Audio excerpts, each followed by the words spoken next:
여러분, 부동산 세금 폭탄, 어쩌면 이 세금 폭탄을 피하려고 시장은 발버둥을 치고 있다, 뭐 이렇게 표현하는 게 맞을까요? 아마 그럴 것 같습니다. 예, 그만큼 문재인 정부의 부동산 세금은요 거의 폭탄 수준이라는 뜻이에요. 어떻게 하면 그 세금을 피할 것인가? 예, 국민들은 다 하나같이 고민하고 있습니다. 그 대표적인 지수가 이겁니다. 서울 아파트 거래 중에 증여 비중이 13.5%까지 올라갔습니다. 13.5%까지. 엄청나지요. 예. 지난 9월까지, 올 들어서 지난 9월까지예요. 79,964건이 거래가 됐는데 그중에 증여 거래가 1,804건입니다. 전체의 13.5%를 차지합니다. 2016년 이 통계를 처음 만들었거든요. 이 통계를. 근데 2016년 이후에 최고치니까 역대 최고치라는 거예요. 역대 최고치. 야, 엄청나죠? 여러분, 문재인 정부 출범 초기만 하더라도 증여 건수는 3.8%밖에 되지 않았습니다. 그런데 2021년에는요. 이게 13.5%예요. 그러면 몇 퍼센트인가요? 3배를 훌쩍 넘죠? 4배를 3배를 훌쩍 넘나요? 네, 3배를 훌쩍 넘습니다. 3.5배에 3.5배, 4년 만에. 그러니까 2018년에도 8.9%로 2019년에도 11.1%로 늘어나더니 2020년에는 13.1%예요. 그리고 2021년에는 13.5%까지 늘어났습니다. 굉장히 빠른 속도로 증여가 늘어난다는 거예요. 굉장히 빠른 속도로. 그럼 왜 늘어날까요? 왜 늘어날까 증여가? 아마 대표적인 게 다주택자 입장에서는요. 2주택자나 3주택자, 4주택자, 다주택자 입장에서는 야, 세금이 완전히 폭탄 수준으로 떨어지잖아요. 보유세가 진짜 많이 떨어졌어요. 종합부동산세만 하더라도 여러분 보세요. 2020년에 1조 8천억 원이었습니다. 그런데 지금 5조 7천억 원이에요. 몇 배인가요? 3배가 넘죠. 3배가 넘죠. 4배 가까이 되나요? 4배? 예, 4배 가까이 되네요. 3배가 넘죠. 그런데 2017년 대비해 보자고요.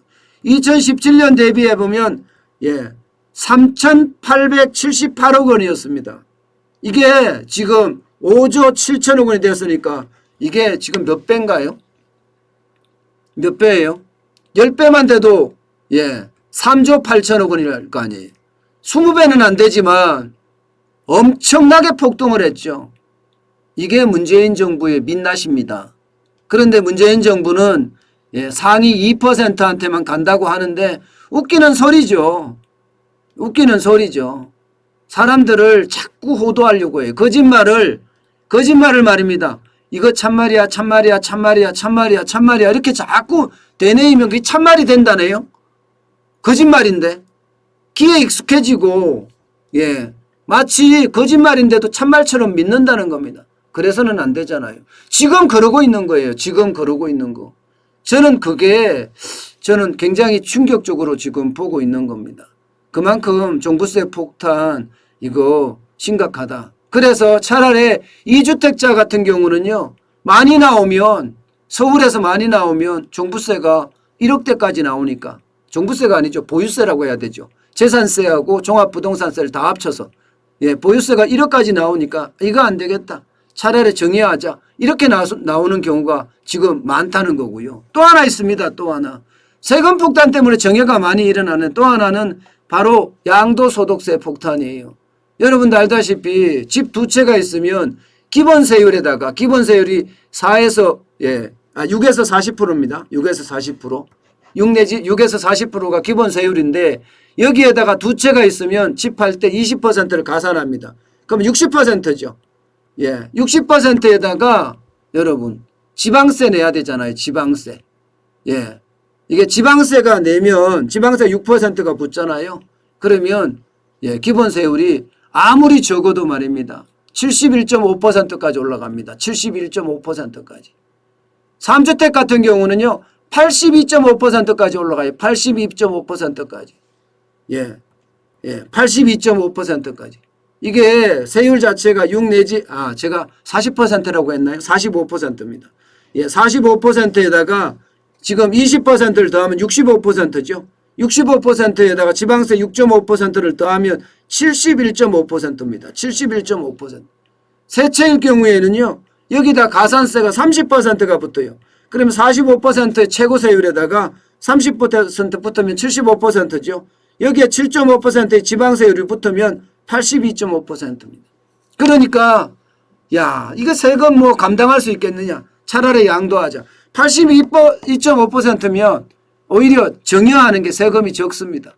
최고세율이 50%도 안 되는 경우도 있잖아요.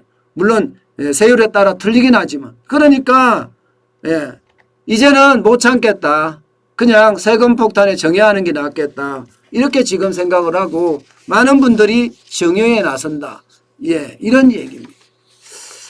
이런 걸 생각하면 정부의 정책이 잘못된 거 있잖아요. 정부의 정책 실패가 국민들에게 얼마나 큰 피해를 주는 것인지 아마 여러분들도 짐작할 수가 있겠죠. 그 정도로 충격적이라는 뜻입니다. 참, 저는 정부의 부동산 실패가 있었으면 그 실패에 대한 인정이 굉장히 중요하다고 생각해요. 예. 실패에 대한 인정을 하면 거기에 대한 개선책이 중요하고요. 백날 첫날 부동산 정책 공급에 실패했다 말만 하면 뭐합니까? 공급에 대한 일이 일어나지 않고 국민이 원하는 것이라는 게 결국 소비자가 원하는 것이거든요. 소비자가 원하는 그런 공급이 일어나지 않으니까 시장은 점점 망해가죠. 뭔가 잘못됐다고 시인만 하면 되는 것이 아니라 그 시인에 대한 올바른 대책을 내놔야 돼요. 올바른 대책을. 대책은 내놓지 않고 계속 그냥 자기 이념대로 자기 고집대로 버텨간다는 건 결국 말입니다. 국민을 더 힘들게 하는 거다. 저는 그렇게 생각을 합니다. 그만큼 말입니다. 부동산 정책은 대전환이 일어나야 됩니다. 그렇지 않고는 부동산에서는요. 앞으로 더 심각한 위기가 올 수도 저는 있다고 생각합니다.